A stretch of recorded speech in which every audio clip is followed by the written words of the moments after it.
última aula expositiva hoje. E depois a gente discute a questão de horário de prova, né? Porque tem uns negócios de vestibular, né? No dia da prova para ser vestibular, né? Mas vai ter vestibular também no dia aí. Então, mas depois a gente discute isso aí, certo?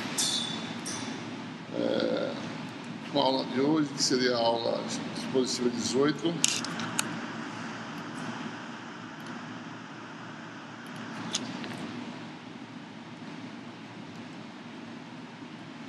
Então, essencialmente, o que a gente quer saber agora é como é que é a magnetostática envolvendo meios que possam ser magnetizáveis, né? Ou seja, meios materiais, essencialmente.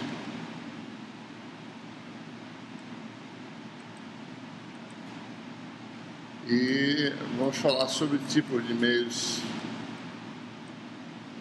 materiais. Com isso a gente conclui o curso. Condições de contorno é um tópico desse capítulo, mas que é estudado no segundo curso. A gente não vai utilizar problema de valor de fronteira aqui, então não é essencial a gente estudar condições de contorno nesse estágio, né? Então, de forma semelhante ao que foi feito no caso da eletrostática, você tem agora o material agora ele é representado, né?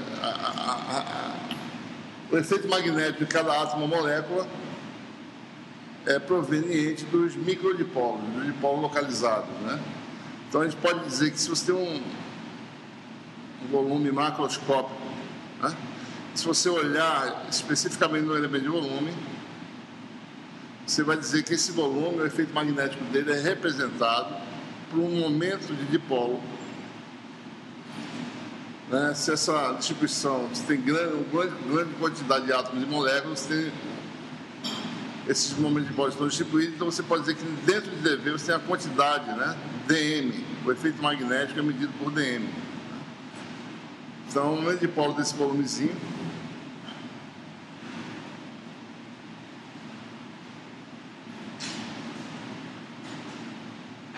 pode ser calculado, né? Então você teria aí dm, esse momento de dipolo do volume, né?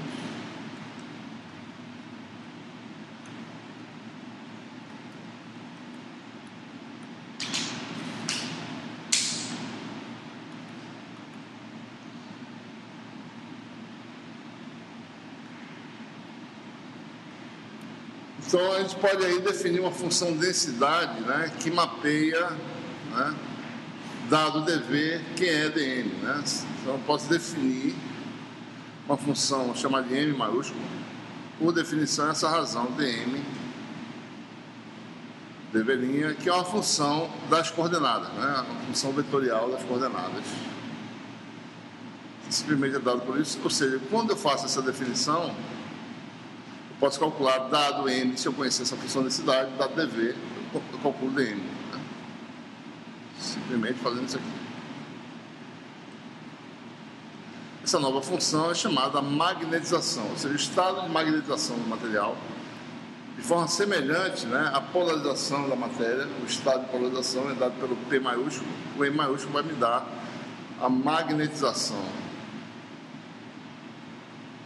Se dm for zero, se m for zero, o material não está magnetizado, assim, né? Por exemplo, no vácuo, né, não tem dipolo, não tem matéria, então não tem magnetização, né? Magnetização do vácuo é igual a zero, né?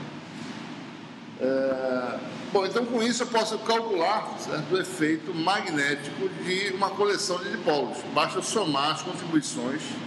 Cada dipolo me dá um potencial vetor em x, né? A contribuição do dipolo dm, o potencial vetor é dA, aquela expressão clássica, né? M0, porque os dipolos estão no vácuo. Lembre-se que a matéria são dipolos magnéticos e o meio de preenchimento é vácuo. O resto é matéria, vácuo e matéria, tá? Então, aqui é M0 e aqui é M0, só que aqui dentro é a matéria, né? Espaços vazios e dipolos, espaços vazios e dipolos, né? Então, M0, dm, Vetorial, o vetor unitário, que é quem? O vetor unitário que vai do ponto do dipolo até o ponto X, que é o vetor diferença sobre o módulo.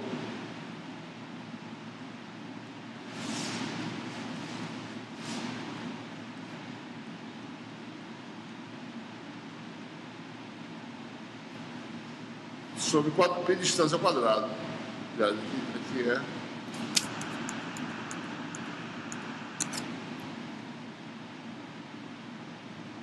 sobre módulo, né? Sobre 4π.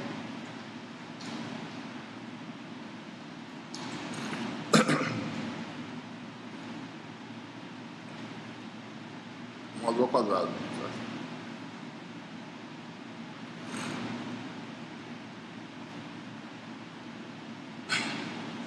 Então você tem aí,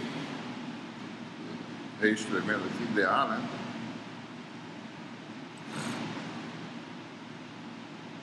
Bom, o dm, por sua vez, a gente transforma, parametriza, né? Uma função de densidade em termos de volume, mdv'. Lembrando que m é função das coordenadas, pode variar com as coordenadas, né?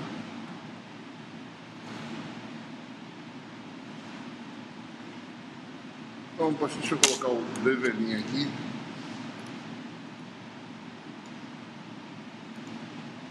Você vai ficar com dv', 0, m, que é a função de x', produto vetorial, então fica x menos x' sobre módulo ao cubo.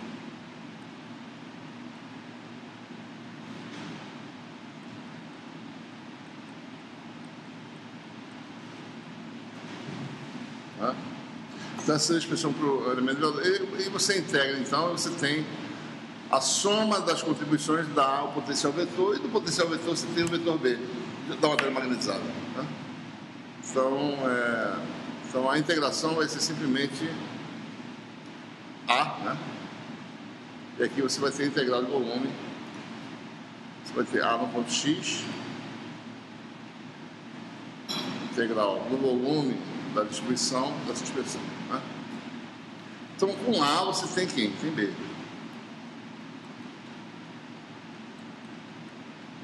Dentro ou fora do material, né? Tudo faz, em qualquer lugar. Né?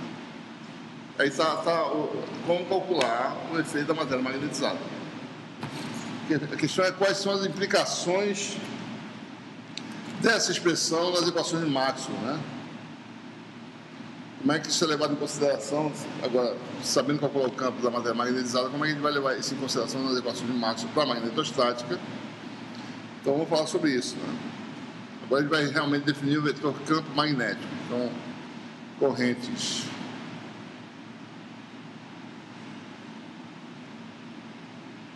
de magnetização.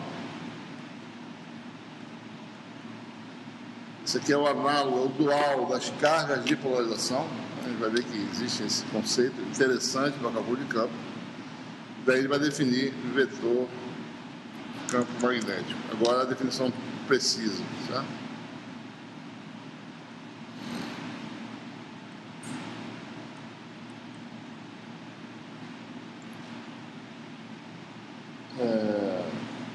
Então, mais uma vez, o tratamento é o seguinte: você tem um volume que você tem correntes localizadas, que são as correntes microscópicas. Estas são modeladas como dipolos localizados, certo? E tem circuito elétrico, certo? Em que circula corrente em que as cargas se movem, né? Cargas livres se movendo no circuito. Você tem corrente, a densidade de corrente devido a esse efeito de circuito, e as correntes localizadas, em que as correntes estão em torno dos núcleos dos átomos. Né? Essas localizadas são separadas e são modeladas em termos do efeito dipolar magnético. Né? Então, o problema agora é semelhante. Se você tem essas duas coisas, se no elemento de Abelino você pode tanto representar esse elemento tendo duas coisas, uma é uma magnetização M. Magnetização representa as correntes localizadas, certo? E corrente livre, ou seja, de circuito JR. Um exemplo simples: pega um entreferro aqui, um material magnético, certo? Né? enrola uma bobina em torno desse material magnético, né? Você tem as duas coisas coexistindo, né? Você tem tanto a corrente de um circuito elétrico externo, que circula aqui, tá? Vai circulando aqui na bobina, né? Então tem um efeito de corrente. Essa corrente I, ela tem uma densidade J a ela associada, né? Essa densidade é chamada densidade de correntes livres, né? E aqui dentro você tem um material que tem um estado de magnetização que vem lá das correntes microscópicas localizadas. Você tem a densidade de corrente, mas não vai chamar isso de densidade de corrente, vai chamar de magnetização. Então, correntes que são localizadas em torno dos núcleos são dipolos, que por sua vez são a magnetização do material. E as correntes de circuito, que são essas coisas macroscópicas, são as correntes representadas pelo JL. Então, você tem aqui tanto esses dois parâmetros, simbolicamente, né, dessa forma. Então, eu posso calcular o efeito magnético dessas duas coisas, né? Então, o potencial vetor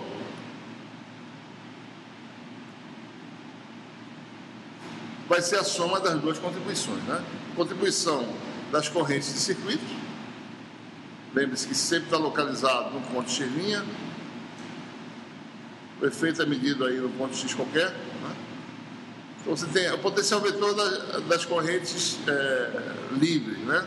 JL, vai ser μ0, J sobre 4π módulo integral, né? Mais contribuição da corrente da magnetização, que são as correntes localizadas, é dado por essa expressão, né?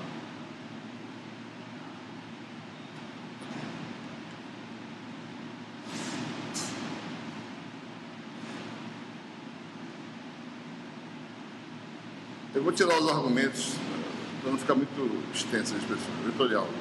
X menos X' sobre 4π módulo. Tá? Então você vê essa forma de calcular agora o efeito magnético das duas coisas, somar as duas coisas. Tá? Ok? Muito bem. A gente pode mexer nessa expressão usando os teoremas da análise vetorial, né? Tem aí a derivação nas notas de aula, e chegar numa expressão que dá para interpretar melhor o efeito concomitante das duas coisas, né? Então, se a gente fizer essas manipulações, vai chegar numa expressão, essencialmente o teorema, um dos teoremas lá de uma das relações integrais, né? Essencialmente a gente usa essa relação aqui, certo? Depois você chegar no resultado que vai mostrar, a gente usa essa relação aqui, que a integral de volume é uma das definições do rotacional. Do rotacional de uma grandeza,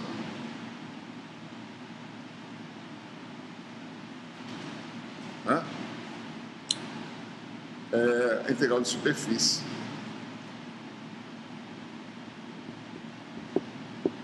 de ds rotação vetorial, essa grandeza. Isso aqui é o dual do teorema de Gauss. Lembra-se que o teorema de Gauss é isso aqui, ó, certo? Falei isso lá no capítulo 1. Né? Tem uma relação integral dual do teorema de Gauss, que é simplesmente modificar o dot, o ponto da operação por escalar pelo produto vetorial. Certo? Então, essa é uma relação usada nessa demonstração. E a outra é aquela famosa relação que o nabla da função inversa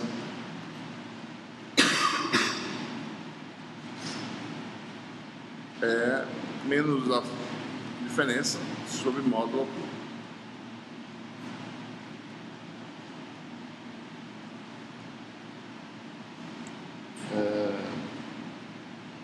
E alternativamente, né? Se eu botar aqui na bralinha, botar só assim simbolicamente, isso aqui fica mais, certo? Então, tem essas relações que a gente usa nessa demonstração, e com essas propriedades A gente pode... Por que eu estou falando disso, né? Bom, aquela nábula da função inversa está aqui, ó. Certo? Né?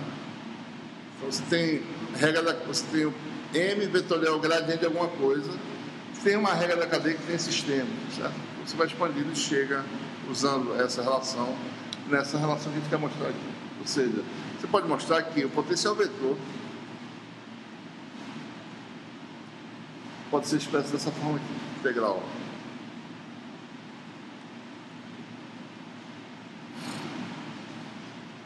Um termo. De forma mais objetiva, certo?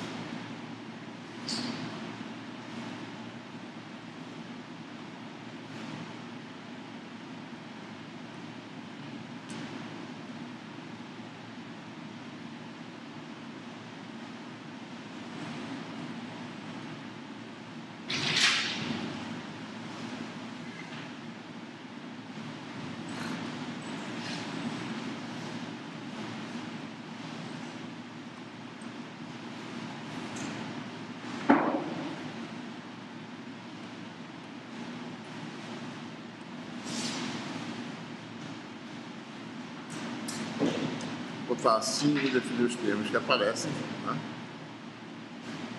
Você pode escrever o resultado final depois dessas passagens dessa forma bem simples, né?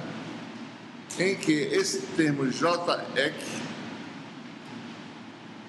é a soma de dois componentes. Uma é a densidade de corrente livre e outro termo é um termo JM,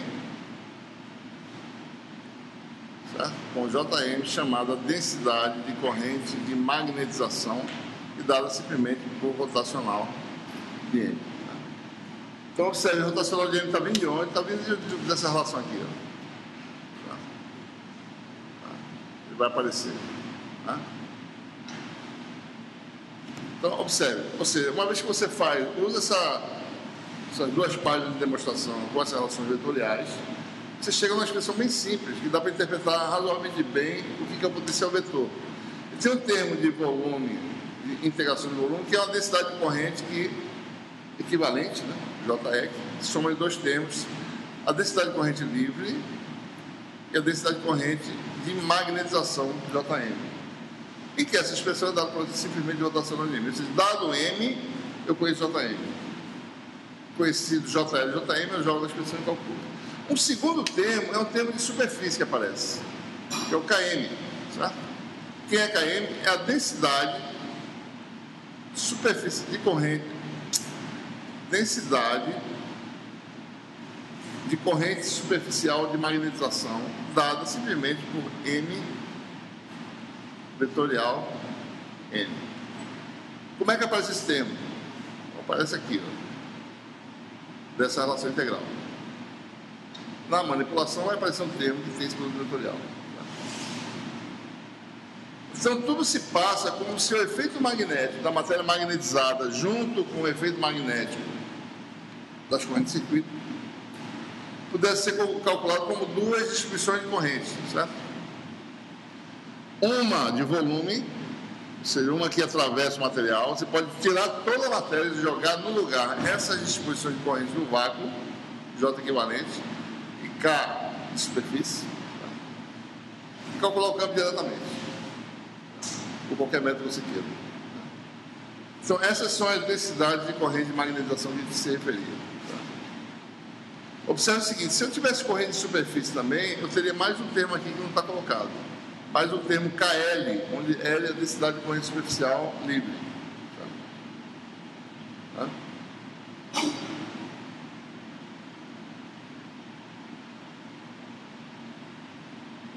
Então você tem sua matéria magnetizada. Vou fazer aqui um exemplo simples, certo? Exemplo conceitual. JL igual a zero. Suponha que você tem uma situação em que a densidade de corrente livre é zero. Você só tem matéria magnetizada, certo? Estado de magnetização é M. O efeito magnético dessa matéria pode ser calculado representando essa matéria por quem?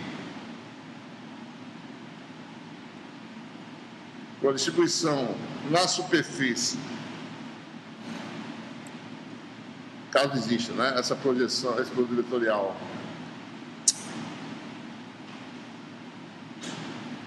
Então, na superfície, você teria, se tivesse um rolamento na superfície,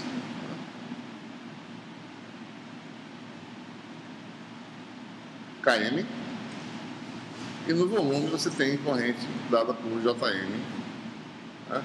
Isso tudo no vácuo. Você tira a matéria, bota essas correntes no vácuo, calcule o campo da forma que você quiser, por lei de Beer-Savart, por exemplo, né? Se essa superfície aqui é sigma, né? Esse volume é V, né? Eu tenho potencial vetor, mas eu diretamente calculo o campo da lei de Beer-Savart. O campo B é dado por quem? Lei de Beer-Savart. Bom, o volume me dá uma contribuição dV' Jm, zero, né?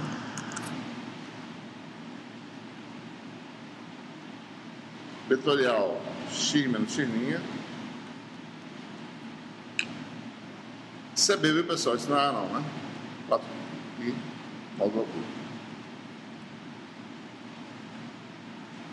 Certo? Mais termo de superfície. Tem dois tipos de corrente aqui, uma de superfície, Km, e uma de volume. Ou seria mais a contribuição do termo de superfície, seria dada por, se a superfície é fechada, né? ds' V0 Km vetorial x menos x', 4π ao cubo.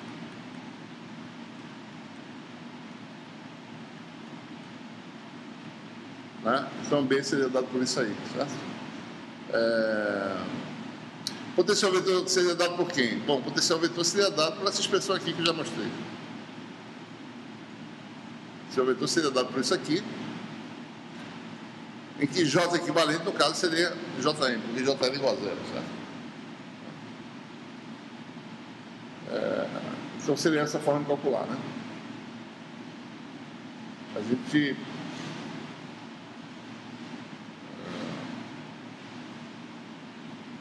vamos explorar já alguns exemplos disso aí, certo? Está claro aí, pessoal, essa parte?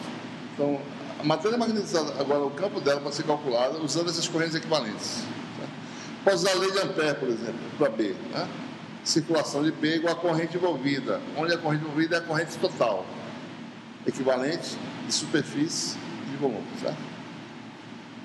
Então, outro exemplo, né? Se na superfície você tem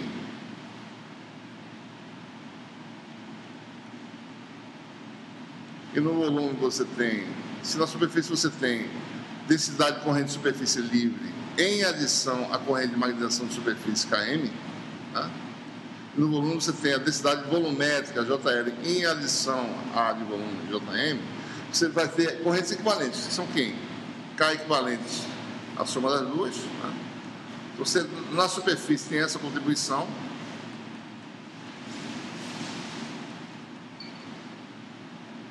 no volume você tem essa contribuição. Vai somando, aditivo o processo, né? E o que você precisa saber é simplesmente quem são essas correntes. Dada a magnetização Jm, a rotacional de M, e o Km é M vetorial N. Certo? No caso da eletrostática, nós tínhamos o quê? Densidade de carga de polarização, que era o quê? Menos divergente de P, tá? E a densidade superficial de carga de polarização, que era aqui P escalar, tá? São duais, tá? Aqui a natureza diferencial é distinta, aqui são cargas de movimento, aqui são cargas estáticas, né? Cargas ligadas, tá? Mas o princípio formalmente é muito parecido, tá?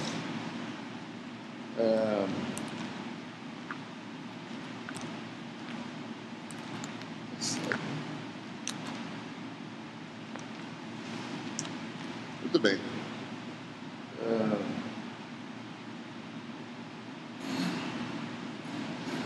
Vamos ver como é que isso é na prática, tá certo? Eu vou já falar do campo magnético, mas ainda vamos explorar um pouco mais esse conceito de correntes equivalentes, de correntes de magnetização, né? Um exemplo semelhante àquele que a gente fez lá no capítulo 2, da pastilha. Suponho que você tem aí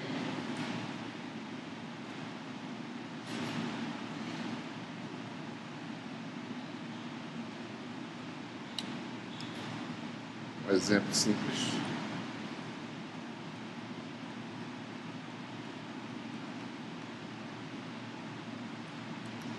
Uma pastilha magnética.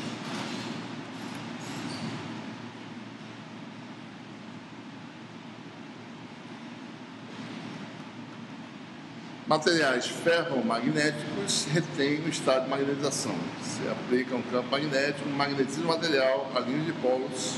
Eu já falar sobre isso. E quando você tira o campo, os polos ficam alinhados. Então, o estado de magnetização fica permanente no material.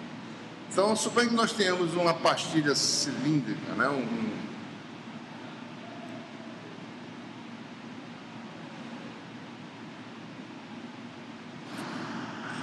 Como essa aí. Deixa eu botar aqui uma certa espessura, né? Deixa eu botar uma cor aqui.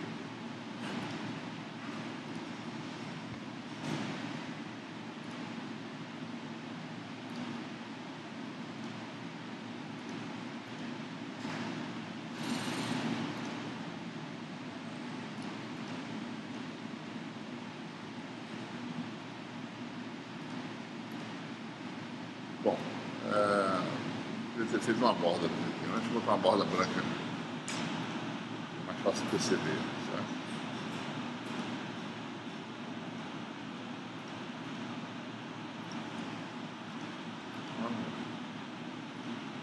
Bem, então você tem isso aí, tá certo? E vou fechar aqui. Esse é o material. Vou pintar aqui só para.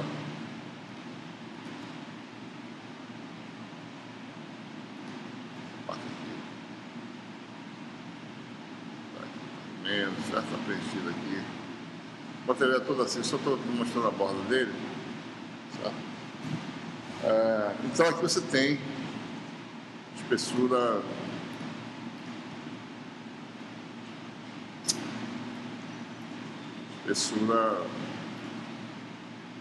Espessura qualquer. T, né? Bem pequena, você tem essa pastilha de raio A.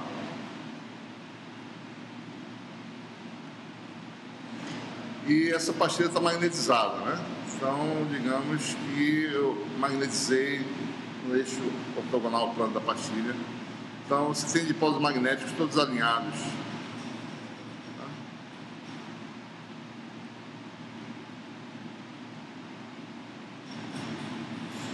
Na mesma direção, interagem tão fortemente que eles se mantêm nesse estado, né? Então, digamos que isso aqui seja o eixo Z, né? Então, o estado de magnetização, digamos que seja constante, M0 a Z, tá?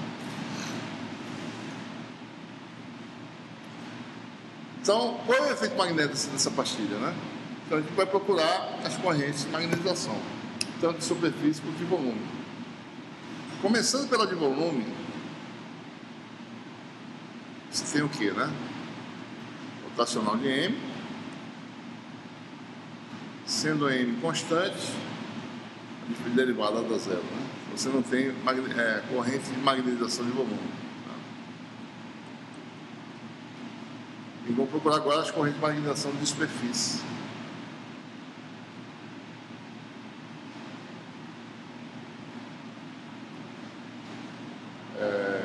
M vetorial N nas superfícies dessa pastilha, né? Você tem a tampa de cima, tá certo? Essa aqui, né? O N quer dizer a normal à superfície posterior do volume, tá? N aqui seria AZ, né? Então aqui o N vale AZ. Então M e N são paralelos. Embaixo também, né? O N vale menos AZ. Então, na tampa de baixo da tampa de cima, o produto vetorial, né, é o KM, né?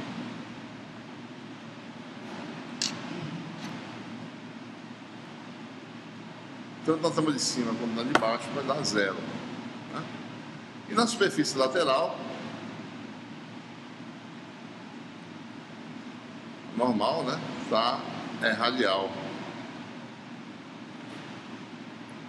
Você pode calcular, então, existe uma corrente de superfície na superfície lateral. Então, vamos analisar aqui.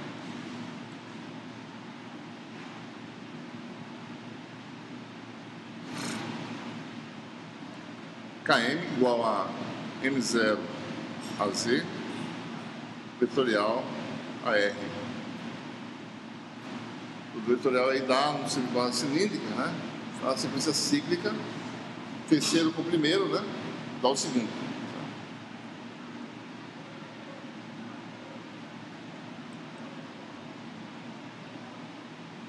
Eu acabei esquecendo de falar para vocês da unidade, né? É fácil analisar, né? Unidade de M, só lembrando, né? Por definição M, né? É dm dV, certo? Só lembrando lá da origem. Isso aqui é ampere metro quadrado por metro cúbico, ou seja, a unidade de M é ampere por metro. Então você tem aí uma corrente de superfície cuja densidade é ampere por metro, né? M0 ampere por metro. Lembre-se que J, que é a densidade de corrente de volume, que passa no volume, é ampere por metro quadrado. A de superfície é ampere por metro. Então está correto aí. Ou seja, tudo se passa como se minha pastilha fosse uma espirazinha, uma fita lateral, superfície lateral, onde circula a corrente M0. Se você quiser calcular qual a corrente que circula nessa espira aqui, essa corrente está circulando assim, certo? Azimutalmente. Então, para você calcular a corrente que circula, né? Você tem aqui um segmento atravessado de espessura T. Olhando aqui esse segmento aqui, pega esse segmento aqui, a corrente está fazendo isso, a densidade superficial de corrente, né? Então, para calcular a corrente que passa aqui, você multiplica K, se isso aqui é normal. O normal é o segmento atravessado, é a φ, né? Então, a corrente I vai ser KM, né? Escalar. Essa normal agora é outra, né? Não é normal da superfície, é normal ao segmento, né? Que está no plano de corrente, na superfície de corrente. O plano de corrente é tangente ao cilindrozinho lá. KM, escalar quem? Escalar a φ vezes T. Isso já é integral, né? Integral disso aí. Na verdade, igual a K escalar N dl integral nos extremos do segmento. Então, esse aqui vai dar MT, M0T, sabe? Essa é a corrente de circuito. Ou seja, o que essa pastilha representa? Essa pastilha é uma espira de correntes onde circula uma corrente I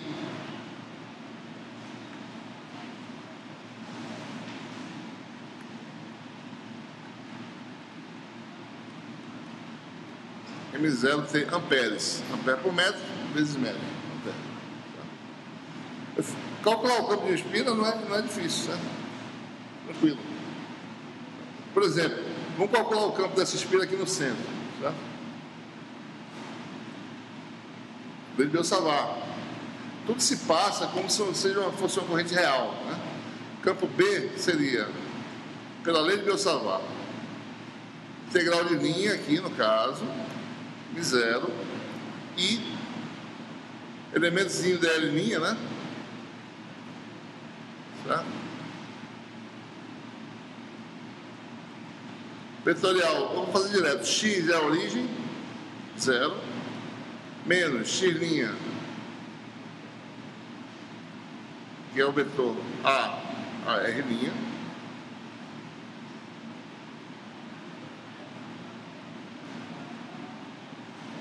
sobre 4π, módulo desse vetor ao cubo, que dá 3. Né? dl' aqui, a Defi linha AF linha, né? AFI vetorial AR dá menos AZ com menos mais, né? Você tem A com A dá A2, com A3 dá 1 sobre A. Então o campo B vai ser M0 I sobre 4πA, né? Você tem o que aí? Sobrou Defi AZ, né, no caso, porque a Φ com a R dá menos AZ com menos dá mais, integral de 0 a 2π de quem? De Defi é. Não falta mais ninguém não, né? Tá certo. 2π com 2π, 4π cancela, então você tem um campo aí, está faltando, a corrente aí, eu substituir de volta, B vai ser M0 I sobre 2A AZ. Em termos da magnetização, que a gente está falando, quem é que vai ser B? Isso aqui é M0T, certo?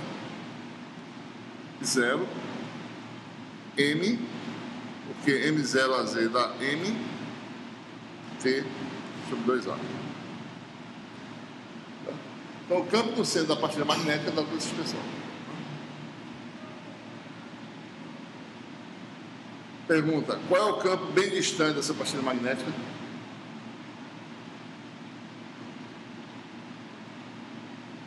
No regime assintótico, você tem aqui essa pastilhazinha, tá certo? O que ela se tornou agora?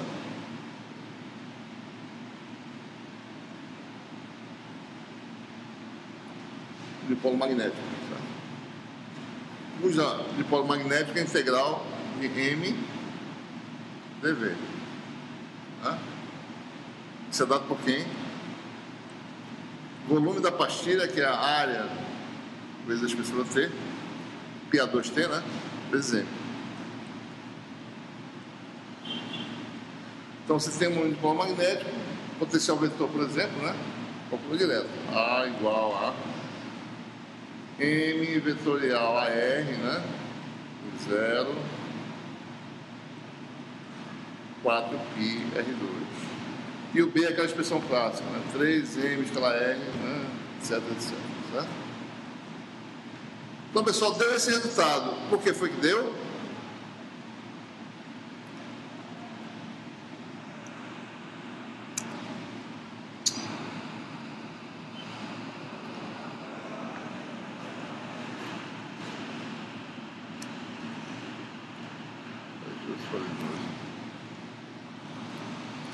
Olhando de cima, né?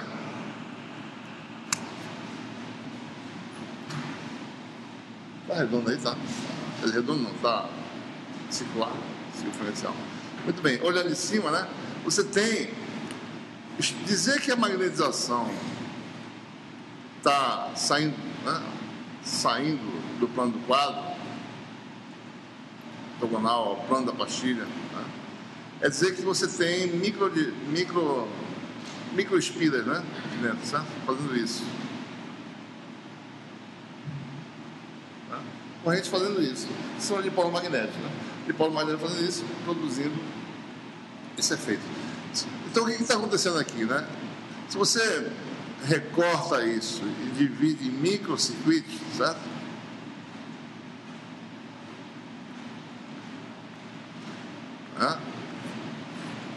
Segmenta desse jeito. Em cada circuito desse, certo? A corrente faz isso. Tá? Então, se você tem aí, pegar dois vizinhos aí, você, aquele efeito que usou para demonstrar o teorema de Stokes, né? Você pega um circuito desse, a corrente faz isso, né? É um circuito mesmo, como se fosse um circuitozinho elétrico, certo? Você vai somando os efeitos dos dipólitos, vai se somando. É só a envoltória que contribui, né? Porque há um cancelamento interno sempre. Né? Vou mostrar aqui. circuito vizinho, né? A corrente faz isso. E aqui cancela, tá? Você tem agora um efeito externo. Se você for somando esses efeitos, a corrente que sobe é a corrente que está aqui, ó. Então, apesar das correntes serem localizadas, o efeito coletivo desses vários microcircuitos é, de fato, uma corrente macroscópica, como se existisse uma corrente de verdade, se mexendo. Né? Como se uma carga que está aqui desse a volta, tá certo? Né? Ela não está dando a volta, ela está fazendo isso só. Né? A vizinha está fazendo isso. Então, externamente, como se fosse uma coisa realmente circulando. Então, esse é o efeito. Magnetização nada mais é que correntes atômicas, né? Tem o spin do elétron também, mas imagina o elétron como uma esfera de carga rodando, certo? É uma corrente também, certo? Mesma coisa. Então o efeito, no fundo, é o efeito de circulação de carga, de movimento de carga. Certo? Ok? Tudo bem. Bom, e agora, né? Como é que ficam as equações de Maxwell? Vou falar agora aí sobre campo magnético.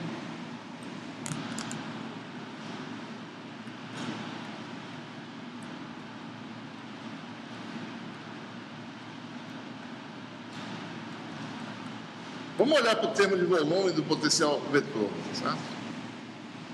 O potencial vetor, agora com a presença por dois termos. Vamos olhar para o potencial vetor devido a todas as contribuições. J equivalente, zero, 4π, módulo de x menos x', mais um termo de superfície, dessa linha, km, né? Vamos admitir que não tem a corrente superficial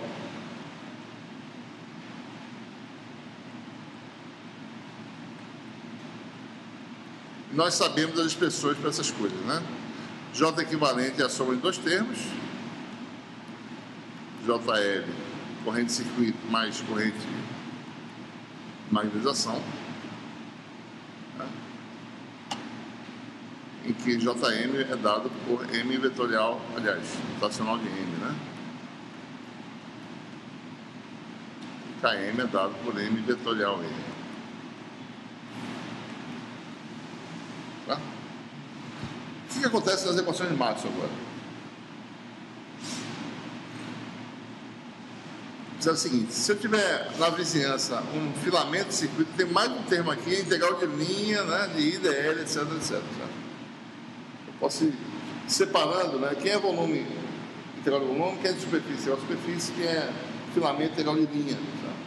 Mas nas equações de Maxwell só aparece a densidade de corrente de volume, nunca aparece a de superfície. Elas aparecem quando você integra as equações. Né? Tem essas idealizações que são coisas localizadas que a gente tem, na integração elas aparecem, mas não nas equações diferenciais. Tá? Então o que quer dizer isso? Né? Quer dizer que se eu for procurar qual é a equação diferencial, quais são a rotacional de B e divergente de B, dado que A agora é dada para essa expressão, mais esse termo aqui, a gente vai dizer o quê? Né? Bom, divergente de B permanece sendo zero, nada mudou. Tá? A natureza de B é a mesma, né? B é vem lá da lei de Biot-Savart, originalmente. B é um campo que não tem divergência. Se fecha. E rotacional de B vai ser μ0 vezes quem quer que apareça no numerador da expressão volumétrica do potencial vetor. Tá? Foi essa a demonstração. Antes era só JL, mas agora é J equivalente. Então, o que aparece aqui em cima é J equivalente. Mesmo que tenha esse termo de superfície aqui, isso não vai aparecer na equação diferencial. Tá? Só o termo de volume. Então, o que vai aparecer na segunda equação de Maxwell é μ0, o numerador do potencial vetor em termos de volume, que é J equivalente. Tá? Porque o campo B, ele vê todas as coisas como sendo correntes, seja de corrente de circuito, seja corrente de matéria. Tá? Então, se eu destrinchar isso aqui, vai dar o quê?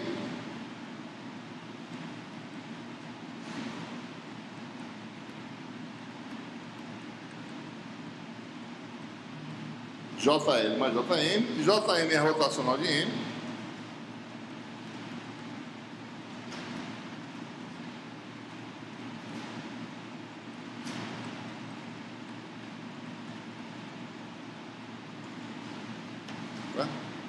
Então eu faço uma recombinação, passo isso para o lado de lá.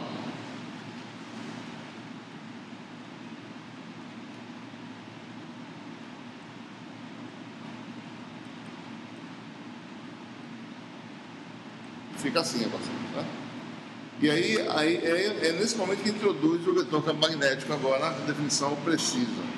Ele é introduzido de forma que, primeiro, μ0 saia da expressão. Tá? A intenção é exatamente tirar o μ0 da expressão. Tá? Com isso, basta eu chamar isso aqui de μ0, essa grandeza nova, μ0H. Com isso o μ0 vai embora, certo? Se eu chamar só de H, o μ0 ficava permanecido. Né? Então você fica com a equação agora, com essa definição fica rotacional de H igual a JL. Tá? Então mudou totalmente a interpretação agora. Antes ele não falava em H não existia, ele falou, a gente introduziu no vácuo B igual a μ0H, tá?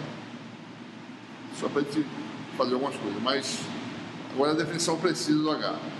Bom, se você não quiser falar de H, se você não quiser usar H nunca na sua vida, no seu campo magnético, certo? Nunca usar equações para H, você tem que usar sempre equações de que quem aparece no segundo membro da equação rotacional da sua grandeza é a densidade corrente total volumétrica. Porque ela tem a parte livre e a parte de magnetização. Certo? Então você nunca pensa em H não existe, só B. Certo? E a sua corrente é a corrente total. Todas as correntes possíveis você pega e bota no segundo membro e chama de densidade corrente volumétrica. Certo? Ou, alternativamente, ele introduz esse campo que tem uma interpretação simples, né? Porque quem aparece do lado de cá são coisas tangíveis, coisas que ele produz em laboratório, corrente elétrica. Então, o H, ele tem uma conexão direta com a densidade corrente de circuito, JL. Aqui não é a corrente total que aparece, só a componente livre, só a corrente de circuito. Tá? Então, a gente fica com duas equações, duas grandezas. Tá? Um é B, cujo divergente é zero, e a outra H, cujo rotacional é a densidade corrente livre. E agora, sabendo que isso é livre, eu vou tirar esse L aqui, certo? Vai ficar agora J. Né? Então, as equações de Maxwell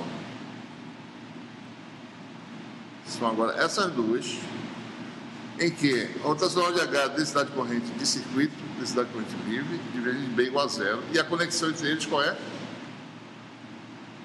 É obtido dessa definição. É a relação constitutiva para o meio magnetizado, né?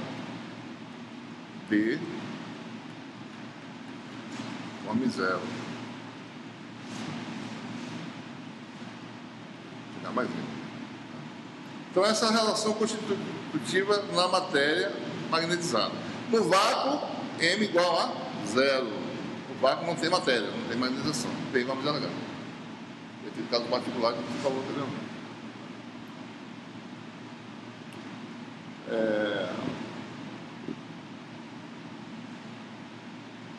As propriedades de alguns meios materiais obtém levantando a relação entre essas grandezas aqui e essencialmente entre B e M. A gente vai já falar sobre isso.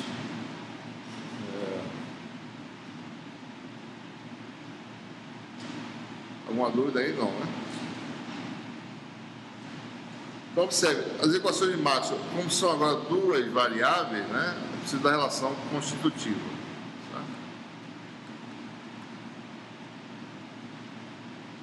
Observe que é uma diferença, né? Se você, não é muito análogo ao caso elétrico.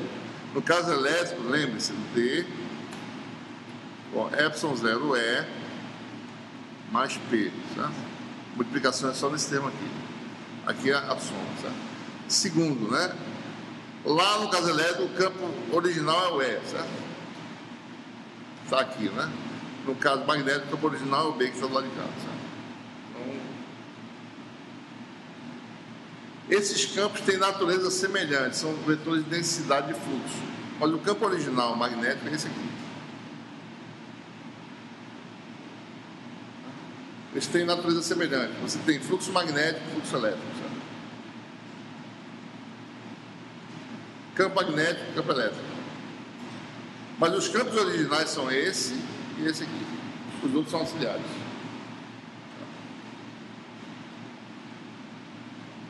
Vamos revisitar aqui a nossa pastilha e agora olhar para os campos da pastilha. A gente acabou de calcular, alguém anotou aí, não? Quanto é que deu o campo magnético da pastilha no centro?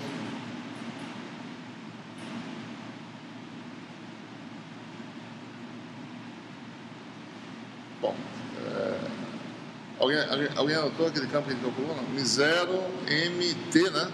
O campo da pastilha foi M0, M, né? T sobre 2A. Foi isso? Eu acho, né? Certo? Quem é H no centro da pastilha? P igual a quem?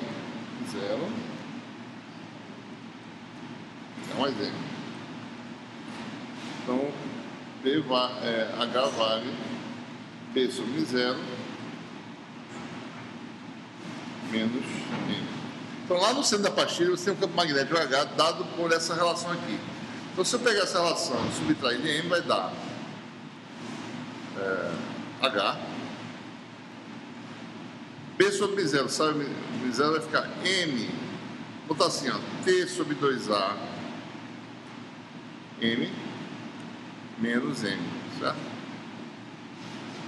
Isso aqui é igual a menos 1 menos T sobre 2A vezes M.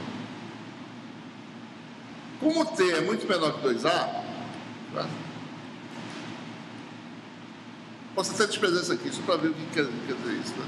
Então, o H no centro da pastilha é aproximadamente quanto? Menos M. Então, o H está para baixo. O campo B real está para cima. Sabe? Você vê que isso aqui é um campo fabricado. Né? Então, se olhar a relação entre as direções dos campos, né? B está para cá. Ele é semelhante a M, está para cima, e o H está para baixo. Tá? Isso pode acontecer em materiais dessa natureza, materiais que têm a magnetização permanente. Tá? Bom, as equações de Maxwell para magnetostática eu acabei de escrever aqui, né? Quais são as equações macroscópicas, as equações integrais? Bom, a lei de Ampère permanece sendo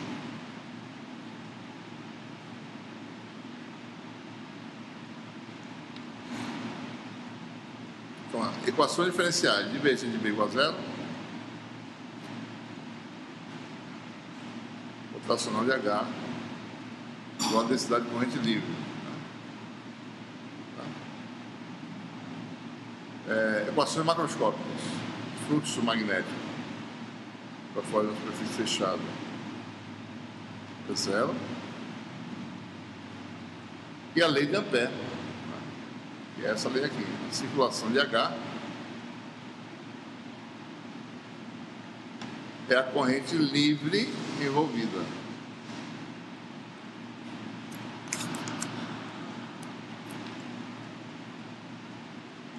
Lembrando que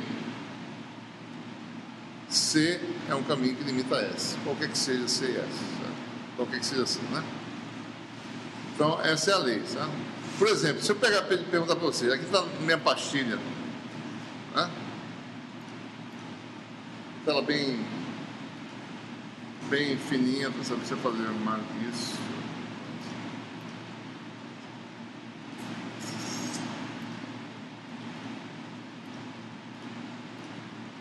Suponha que eu pego um caminho de integração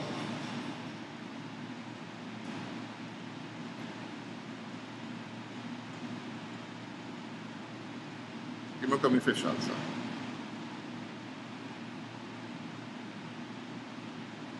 Vou fazer, deixa eu fazer do outro lado, fica mais fácil de perceber. Vou fazer aqui. Caminho fechado, originando dentro da pastilha, certo? Fazendo isso. Eu vou perguntar para você, bom, quem é a integral de HDL nesse caminho aqui?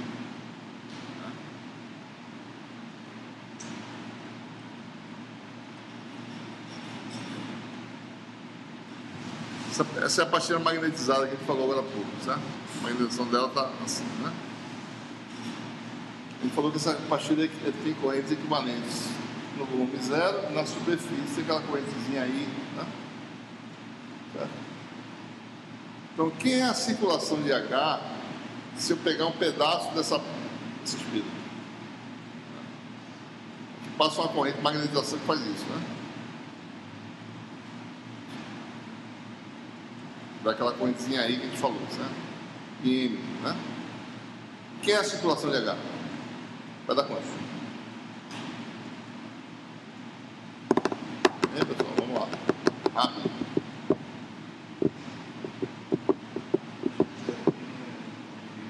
Exatamente, não zero. Não tem corrente livre. Não existe circuito elétrico aqui, certo? Existe corrente de matéria não é corrente livre. Então a circulação de H dá zero. Você pergunta, bom, quem é a circulação de B?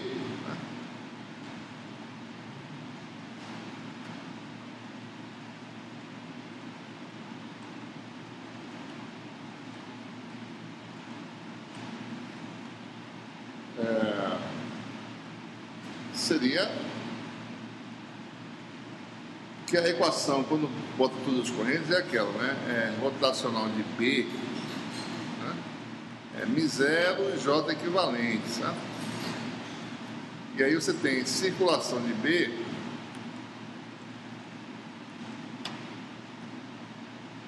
μ0, né? Integral, superfície J equivalente escalar ds. Tá? Se eu perguntasse, bom, quem é a circulação de B? A circulação de B vai ser μ0, a corrente que passa aqui. Se é magnética, se é de circuito, não importa. Quem quer que seja. Tá? Todas as correntes possíveis. Então, I equivalente, que é M0T. Tá? Você percebeu a diferença entre campo B e campo H. H só, você quer calcular a circulação de H, veja qual é a corrente de circuito envolvida. Nesse caso, zero. Circulação de B, veja que é a corrente total envolvida. Qualquer que seja ela, sem se preocupar com a natureza dela. Tá? Você tem aí a diferença importante das duas grandezas. Vou fazer alguns exemplos agora. Cálculo de campo, né? Matéria magnetizada.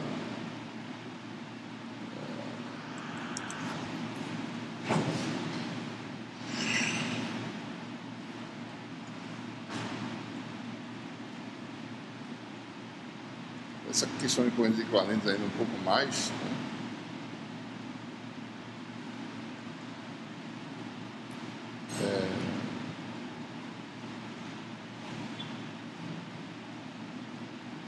Vou fazer o seguinte, antes de fazer os exemplos, vamos só completar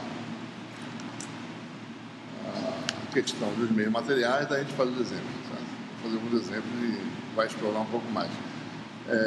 Tipos de meios materiais.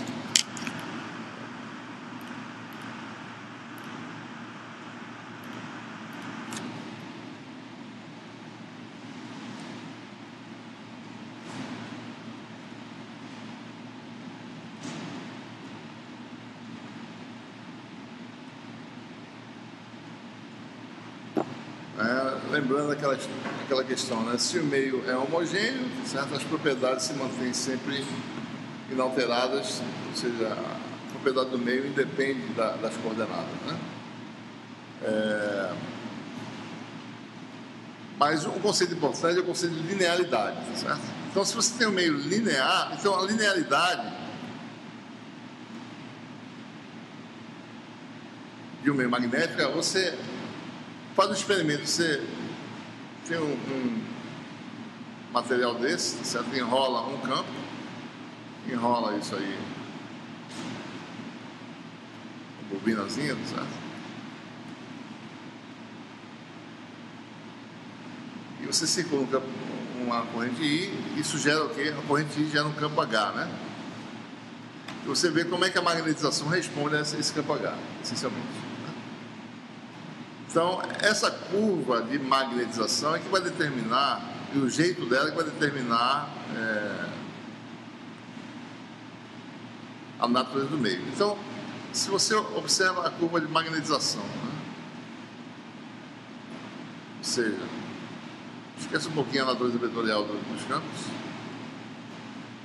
Então, materiais, por exemplo, materiais que não são magnéticos, né? Um pedaço de plástico, eles vão magnetizar de forma linear. Certo? Então, a relação entre MH é uma relação linear. Então, o campo numa dada direção varia linearmente.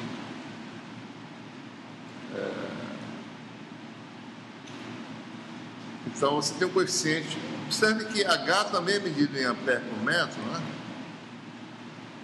Como M também é medido em ampere por metro. Então, eles têm a mesma dimensão, tá? Física. Então, a gente pode definir um coeficiente aqui, proporcionalidade para o meio linear. Esse coeficiente é chamado susceptibilidade magnética.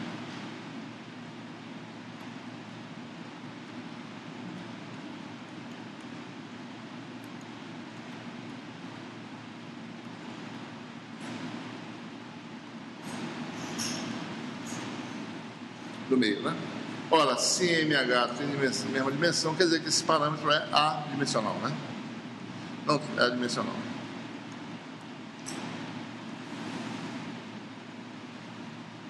Tá? Então, os meios que não têm uma resposta muito forte ao magnético, simplesmente tem esse parâmetro linear, certo? Como ele está falando aí, vamos falar de meios isotrópicos, né? Essa relação vale em qualquer direção. Certo? Você tem essa relação aí. E o interessante é que o magnetismo tem uns materiais interessantes, né?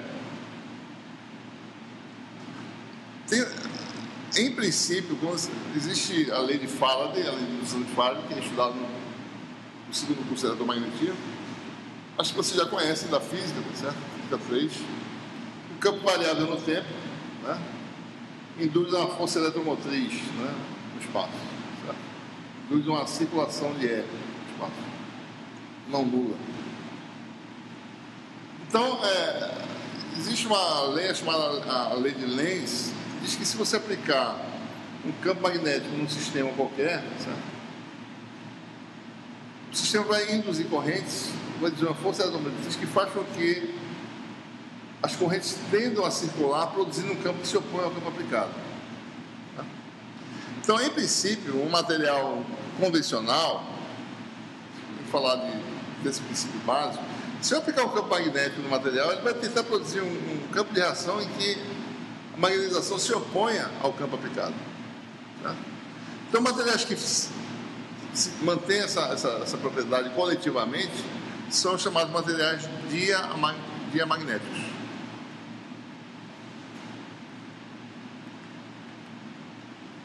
Ou seja, produzir a reação ao campo aplicado ser uma magnetização que se opõe ao campo aplicado, quer dizer o quê? Que isso aqui é negativo. Certo? Então, materiais diamagnéticos têm QM menor que zero. Mas o efeito é fraco. QM é da ordem de zero. Certo? Pequeno, muito pequeno. O efeito é muito pequeno, mas é negativo. Por outro lado, materiais paramagnéticos, não só existe esse efeito, né, de reação dos dipolos. Tem o espinho elétrico, tem outras coisas. Né? Ou seja, existem outros efeitos. Dipolos permanentes tendem a se alinhar na direção do campo. Então, existem outros efeitos que têm que ser levados em consideração. O efeito coletivo, se predominar o efeito paramagnético, você tem isso aqui positivo. Tá? Mas materiais paramagnéticos tem isso também pequeno, certo? Só que é positivo. Então, essa é uma diferença fundamental em relação do campo magnético em relação ao campo elétrico. Né? Você tem esses sinais da resposta da magnetização, né? Sinal negativo ou positivo. Tá? Então, esse efeito é pequeno, né? Bom, mas independente de qualquer coisa, sendo M igual a QMH, você tem na relação constitutiva B igual a μ0 H mais M. Sendo M o múltiplo de H, isso aqui vai dar μ0, 1 mais QM, H. Tá? Usando a relação constitutiva, então você tem um coeficiente linear aí. Tá? P é igual a um coeficiente linear vezes H. Isso aqui é chamada permeabilidade no meio.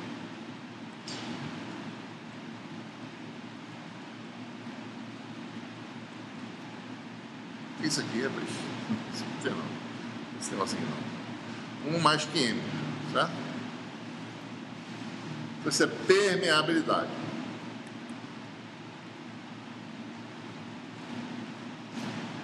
Mesma unidade, permeabilidade magnética, né? Mesma unidade μ0, certo? Porque M é adimensional. Então, vendo, né? Para materiais diamagnéticos, tem o quê? Mi menor do que μ0, certo? Próximo de μ0, mas ligeiramente menor. Para materiais paramagnéticos, Mi é maior que μ0. Tá? Para todos os efeitos de materiais, tanto diamagnéticos como paramagnéticos, tem a permeabilidade muito próxima do ar. Esse μ0, o QM é muito pequeno, certo? Bom, e chegamos aí à classe dos meios não lineares, os meios aí ferromagnéticos. Tem outros meios também que não vai falar, mas antiferromagnéticos, ferrimagnéticos. Tem uma variedade de tipos de meios diferentes. O efeito mais conhecido é o efeito ferromagnético, que é um efeito parecido com o efeito ferroelétrico, em que os dipolos se mantêm alinhados. Né? Que existe interação entre dipolos, eles se mantêm alinhados, se aplicando no campo. Se você retira o campo, esse efeito permanece. Você fica com uma magnetização residual. Né? Então, se você levantar a curva de magnetização desses materiais, se eles nunca tiverem sido magnetizados na vida, eles começariam com estado de magnetização nulo. Né? Ele é feito, isso aqui são dipolos permanentes, feitos de polares permanentes. Então, sem aplicação no campo, os dipolos são orientados aleatoriamente, né? Então você tem magnetização zero, então você começa o efeito linear, daí você chega a um nível que todo mundo começa a se alinhar, como esses dipolos são fortes, né? Então o efeito residual, a partir de um certo momento depois do alinhamento, é só você aumentar o momento de dipolo, que é um efeito pequeno, certo? Que é isso aqui, ó. Começa a fazer isso. Satura, né? Saturação. Tá? Se você voltar, você vai ter um resíduo. Se você retornar o campo a zero, fica esse resíduo aqui de magnetização.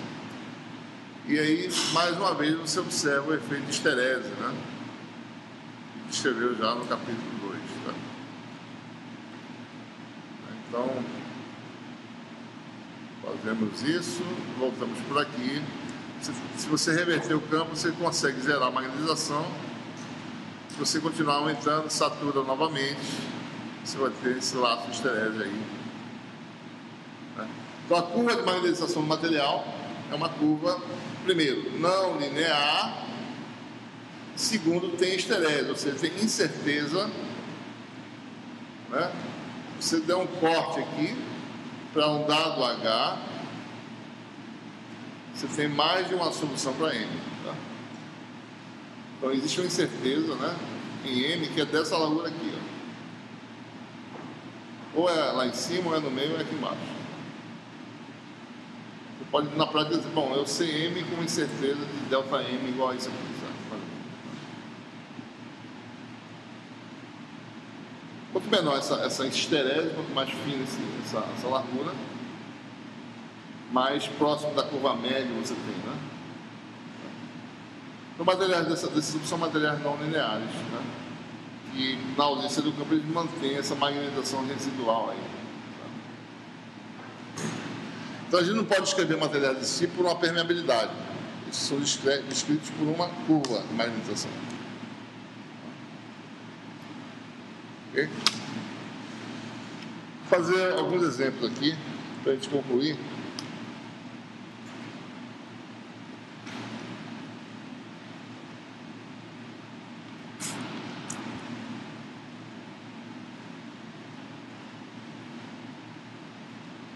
Primeiro, vou fazer um exemplo mostrando novamente, explorando um pouco mais a questão de correntes equivalentes, né? A gente vê direito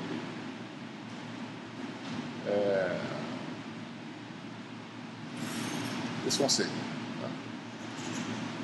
Suponha que você tem um cabo coaxial preenchido com meio permeável. Tá?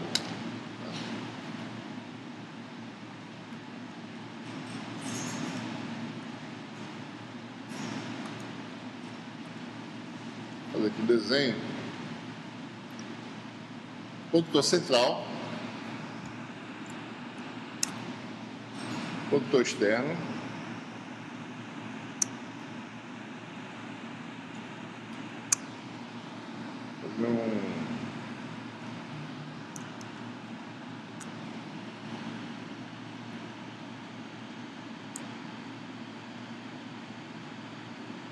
Outro condutor, que é, vou colocar todo mundo junto aqui. Esse aqui é um externo, tá? Esse aqui é um condutor, vamos preencher aqui.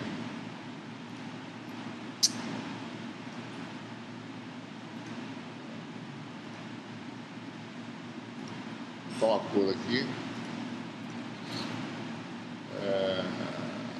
Você tem que estar na frente aqui. Deixa eu preencher esse azul.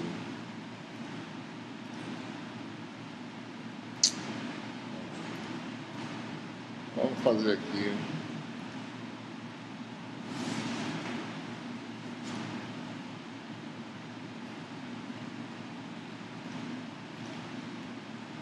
E esse aqui. Vou botar outra cor.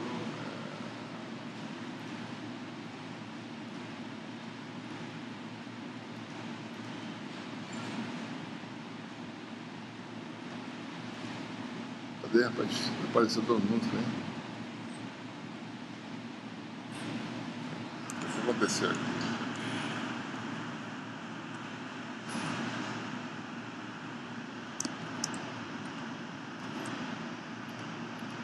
Yes.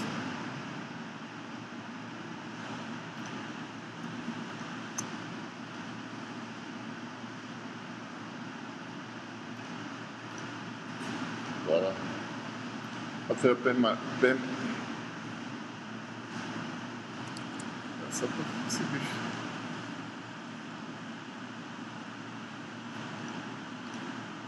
Está cobrindo o outro. Então, só um minutinho, deixa eu só ver.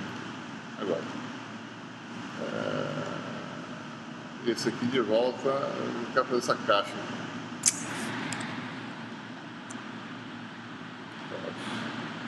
Pronto, isso que eu quero fazer, tá? Vou tentar coaxial o bicho de frente, um condutor interno de raio A. Lutar contra esses. O tempo todo sai do ajuste, né? Raio A. Uma casca condutora, né? Geralmente assim, você tem uma malha, né? Condutora que protege o seu campo coaxial. Então o campo externo vai ser zero, né? E aqui você tem um material que é permeável, certo? Permeabilidade é Mi. Tá? Aqui fora você vai, né? Então circula nesse condutor uma corrente que vem por aqui, distribuída dentro da seção transversal, certo? Digamos que saindo do quadro você tem o eixo Z. Então a densidade, né, na região entre 0 e A, tem a densidade de corrente J0 a 0. Então a corrente total que flui no condutor central vai ser, e como essa densidade de corrente é constante, né, vai ser A área atravessada DS está na direção Z, vai ser J0 esse PA2. Certo? Corrente livre, essa corrente circuito. Está sendo limitado por um gerador em algum lugar, esse campo potencial. Volta por aqui, então aqui você tem corrente saindo do quadro, né, distribuída nessa seção transversal. Essa corrente retorna pelo condutor, pela malha externa aí.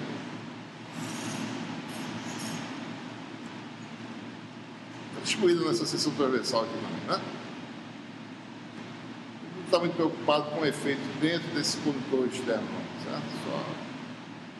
Na verdade, agora aqui é assim, né? Ao contrário.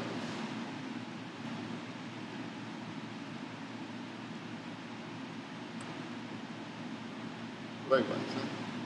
A corrente que retorna é a mesma corrente I, né? J0PA2 voltando. Certo? Vamos calcular os campos, né? Quem é o campo H dentro e fora dessa, ou seja, aqui dentro? Vamos admitir que aqui dentro a permeabilidade seja M0, né? Material. Aqui dentro você tem a permeabilidade M0 também. O condutor, né? Ele tem efeito muito fraco magnético, certo? Bom, então se eu calcular a lei de Ampère aqui dentro, pego um caminhozinho fechado aqui dentro de raio R, certo? Né? Calculo, a lei de Ampère agora é a lei para H, certo? A integral de HDL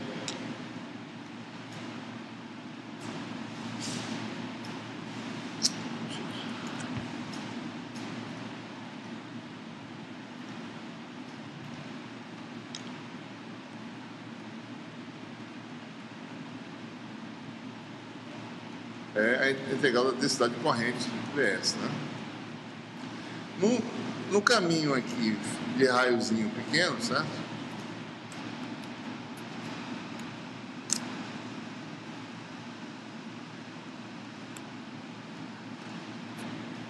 Esse caminho de raio R, né? A densidade de corrente é constante, né? Então a área é PR2 e a integral de HDL dá Hφ, no caso, né? Por simetria, o campo só tem componente azimutal, né? Por simetria, os campos envolvidos só tem componente azimutal e só depende da variável radial. Então, se eu calcular a circulação de H nesse caminho fechado, vai dar Hφ vezes 2πr.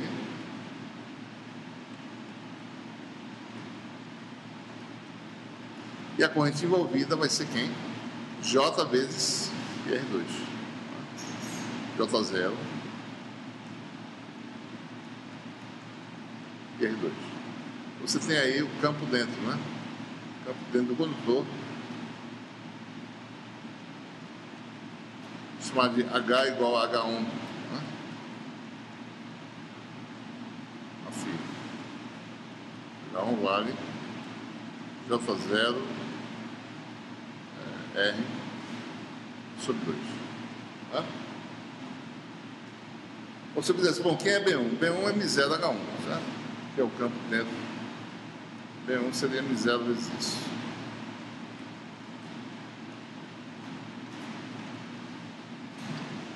Se eu fizer agora entre os dois condutores, pegar um caminho fechado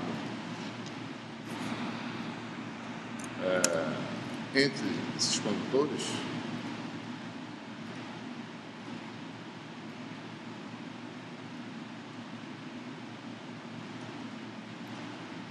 né? Então, a circulação de H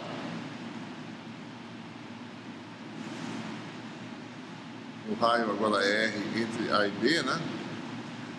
H vezes 2πr, chamar de H2 agora. Né? H2 vezes 2πr vai ser a corrente movida com a corrente I agora, tá? Então, H2 vezes 2πr corrente I vai ser J0 vezes πA2.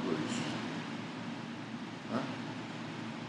Você tem H2 igual a J0 A2 sobre 2R. Isso vale para entre A e B. Bom, quem é B agora nessa região aí? Bom, B igual a μH, né? Então, B2 vale μ vezes esse valor.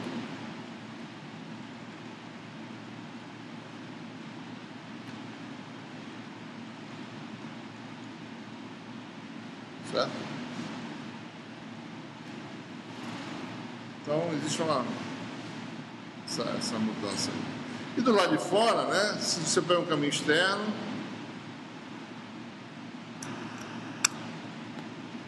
calcula a circulação de H, esse caminho externo, né? A envolvida vai ser a soma das duas que dá zero. Uma está entrando, a outra saindo. Então, o elemento de área ds muda de sentido, certo? O J muda de sentido, o elemento de área fica no mesmo, a soma dá zero. Então, no exterior, H dá zero e B dá zero. Então, para R maior que B,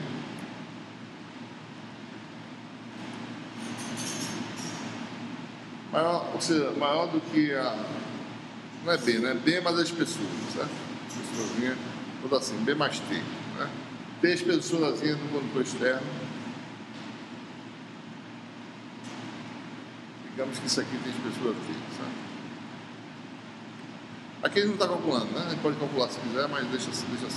Então, R acima de B mais T, B3 igual a 0, H3 igual a 0.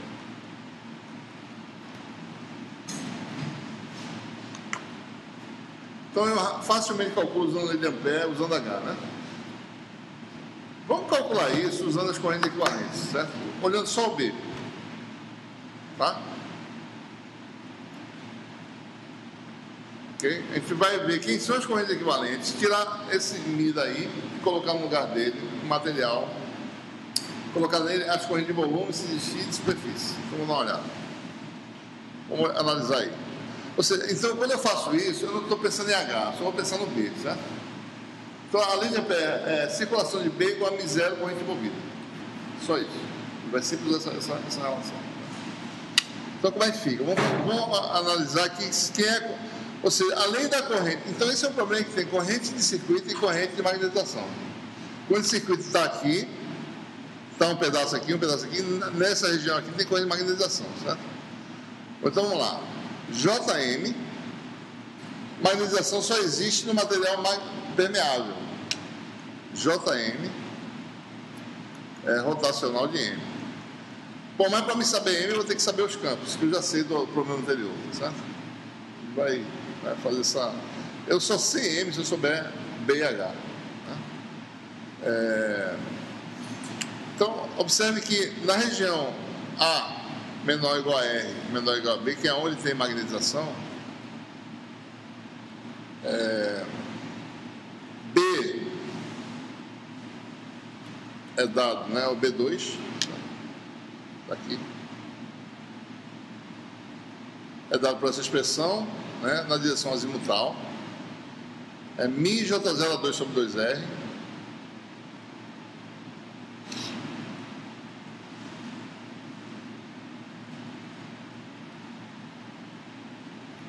e H2 eu conheço também, certo?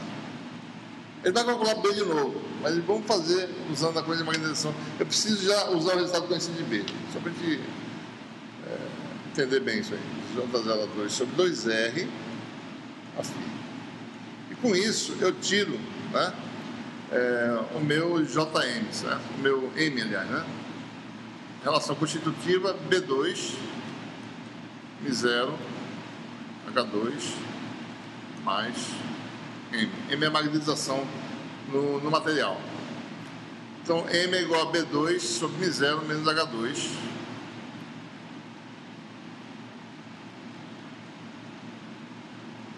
Então, B2 sobre μ0 tem essa razão, μ sobre μ0 e um coeficiente que é igual a esse, certo? Então, M vai ser Mi sobre Mi0 menos 1. Se Mi fosse Mi0, você desapareceria, né? J0 a 2 sobre 2R a φ. Certo? Isso é variável, M é variável, varia com R e é azimutal. Certo? Vamos procurar a corrente de magnetização de volume aqui. Quem é? Rotacional de M. Certo? O que é rotacional de M? Bom, isso aqui é constante, né?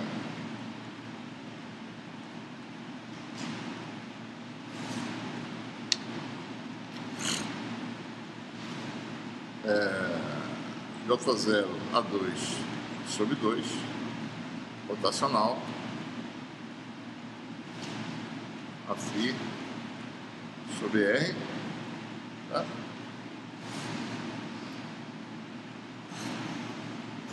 Isso aqui vai ser o quê? Né? Regra da cadeia, rotacional de a φ sobre R, a gente calcula individualmente, certo? Posso calcular expandindo, posso fazer aqui, né? Rotacional da menos a φ vetorial gradiente sobre R, né? Menos a vetorial, vetorial gradiente, mais, isso é a regra da cadeia, mais 1 sobre R rotacional de a φ. Certo? Gradiente de 1 sobre R é menos 1 sobre R2 vezes a R de cilíndrica. Isso aqui vai dar a φ sobre R2 vetorial a R, né? Certo?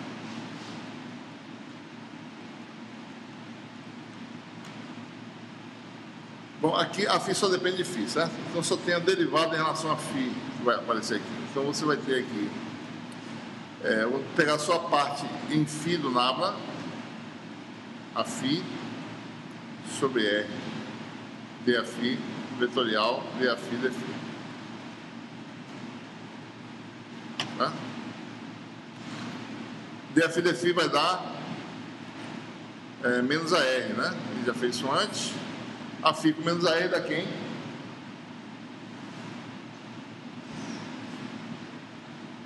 Bom, dá, não importa, né? A φ com menos a R dá menos isso aqui, certo? Isso aqui vai dar zero.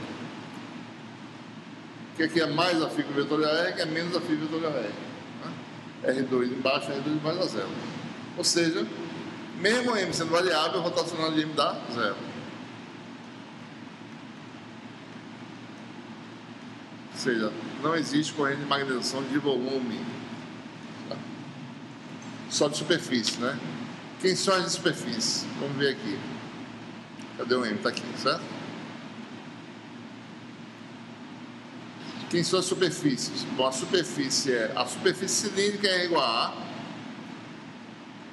e a superfície cilíndrica é igual a B. Aqui nesse caso, a normal para fora está aqui, certo?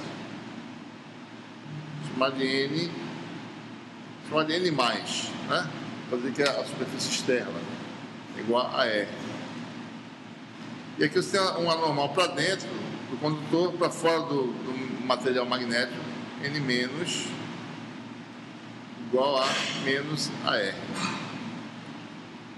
Então, a corrente de magnetização que existe nesse contato aqui entre material permeável e condutor vai ser,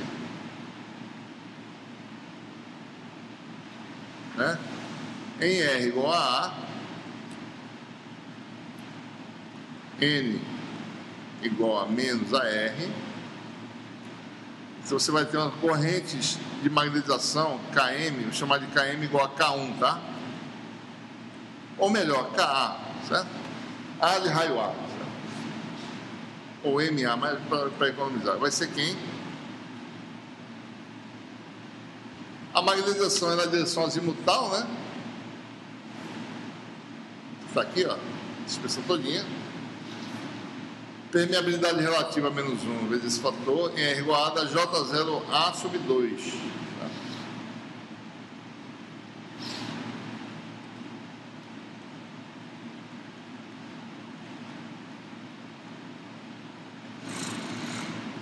a φ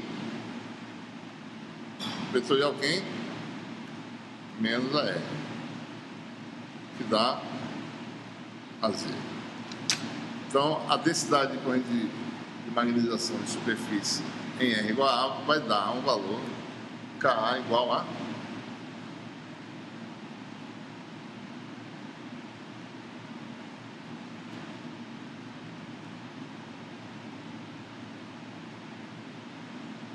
alguma coisa aqui, né? Falta J0, né? Também.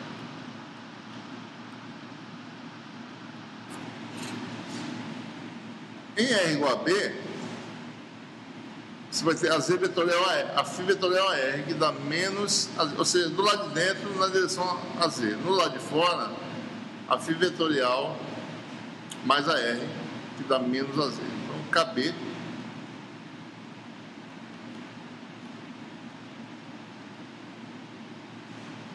sinal negativo, JA0 A2 sobre 2B, 2R, a Z. Certo? Bom, então, o nosso problema aí são essas correntes, todas na direção Z, certo? Você tem, no volume interno, você tirou o material permeável, deixou só as correntes agora. Aqui você tem aí, no condutor interno, corrente distribuída,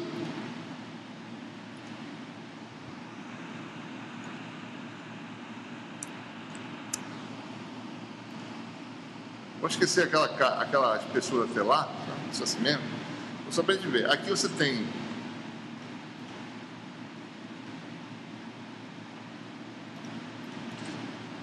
nesse material P0, né? Você tem essas correntes saindo.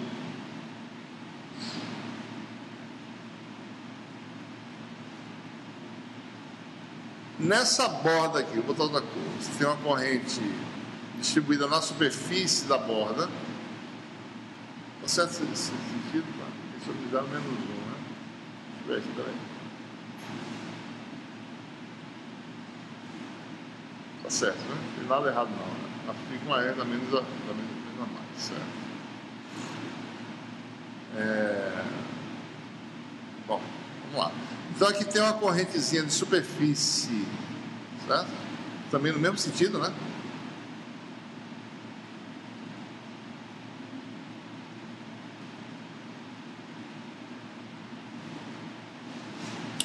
Aqui nessa borda, a corrente que volta, a corrente de circuito que volta, vou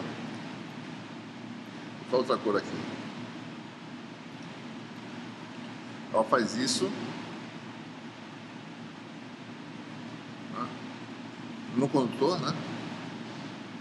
E junto com essa corrente que volta, tem a corrente equivalente aí de magnetização, no mesmo sentido.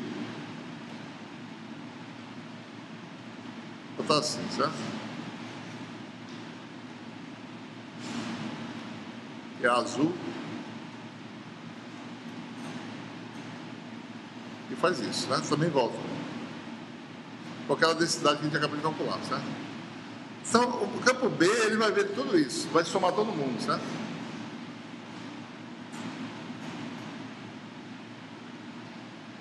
Então, eu posso tirar toda a matéria permeável, deixar as correntes no lugar e botar aqui M0, M0, e aqui já é M0 também, certo?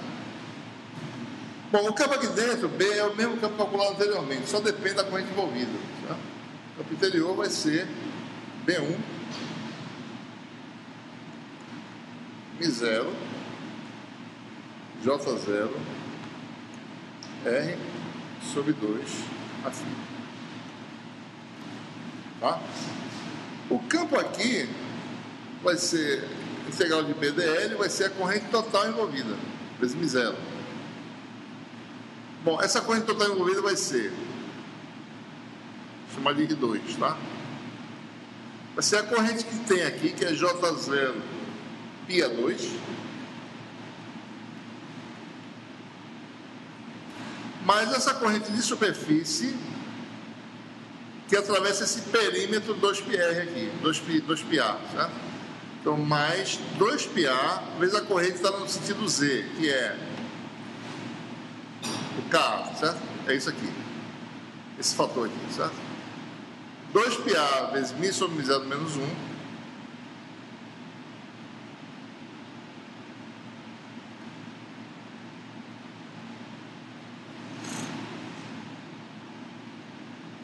J0 A sobre 2.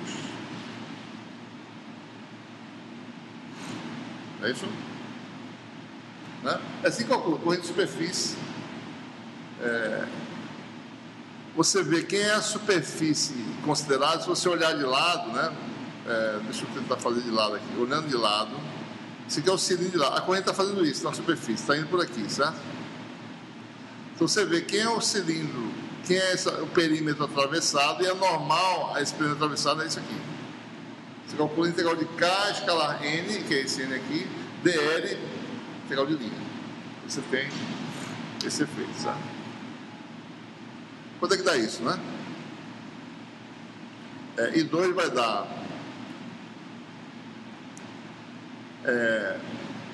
πa2J0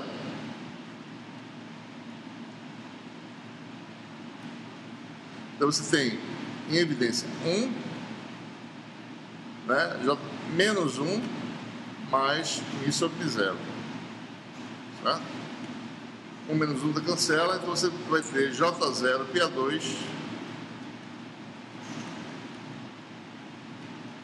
μ sobre 0. Então, o que foi que deu aí? Então, integral de BDL, né? Então, B2 vezes 2πr é igual a μ0 corrente envolvida, que é isso aqui. J0 π2 μ sobre 0. Vai dar μ J0 π2, ou seja, B2 μ J0 A2 sobre 2R, como tinha sido calculado antes, né? B igual a μH, tá certo? H não vai ter o μ, certo? Então é o mesmo resultado. Observe que deu certo, né? Bateu, né? Corrente equivalente. Olha, e se eu calcular do lado de fora, as correntes de condução se cancelam, né? E a de magnetização também. Observe que isso aqui vezes 2πa é igual a isso aqui vezes 2πb. Sentidos opostos aqui cancelam, né? Então do lado de fora tudo dá zero. Levando em conta todas as correntes, né? Então isso demonstra, né? Esse conceito pode ser utilizado. É claro que dá muito mais trabalho. Por isso que é mais fácil você modelar corrente livre, campo magnético H, ao invés de ficar carregando para sempre a corrente de magnetização efetiva, né? Corrente efetiva. Porque dá mais trabalho. Agora, conceitualmente, é bom de rever isso aí, para a gente entender, né? Como são os conceitos, tá? Então, acho que a gente fica por aqui, né? Conclui o curso aí com esse. Quem for fazer a tomar I2, as condições de contorno vão ser dadas lá, certo? Tá bom? Uma pergunta?